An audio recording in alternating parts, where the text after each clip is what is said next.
I want them to know that there are a lot of people that are very excited for them. It's a big deal. It's a big deal.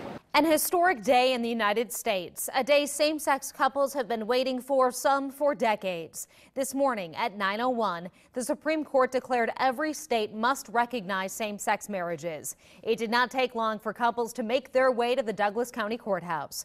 Around 10:30, Kathy Pedersen and Beverly Reichs filled out their marriage license. A few minutes later, they got married, the first same-sex union in Omaha. Today, same-sex couples across the country are celebrating. For the first time in Nebraska, their marriages are not only recognized, they're allowed to be married in their home state. KMTV reporter Josh Egbert spoke with couples today and shares their joy. Josh? Jen, same-sex couples call it the end to a long era of disrespect and discrimination, saying today they're celebrating not only Liberty Bells, but wedding bells after the Supreme Court ruled all 50 states must now recognize same-sex marriage. It means that Nebraska has to officially recognize our marriage. Nearly 7 years ago, Marge Plume and Tracy Wheats were married in California. When Tracy's job moved the couple to Nebraska a year and a half ago, that marriage was no longer recognized.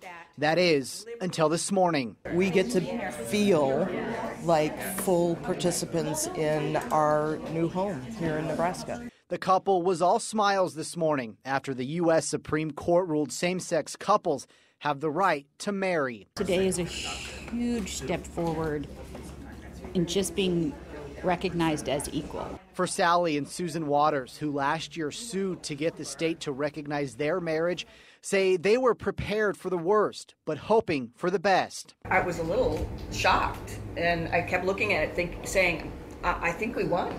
The Waters were married in California in 2008. They wanted Nebraska to recognize that marriage because Sally has stage 4 cancer. Because they moved back to Omaha without today's ruling, when Sally dies, Susan wouldn't have been awarded Sally's Social Security to help take care of their 3 children, and she would have to pay higher taxes on those benefits. We came back to the state because our families are here. We came back to the state because we wanted our kids to know their family. For Nick Kramer and Jason Chaddock and their daughter Alice, today's ruling goes beyond just being able to marry. The whole point of marriage is about love, and regardless of who the two people are or what the family that entails, it's about love. And clearly the Supreme Court said today that love wins. All 3 couples say that today's decision is a major hurdle, but the fight doesn't end with today's ruling. They say they can still be fired for being gay and want protections in place to keep them from being discriminated from in the workplace. Reporting live, Josh Egbert, KMTV Action 3 News.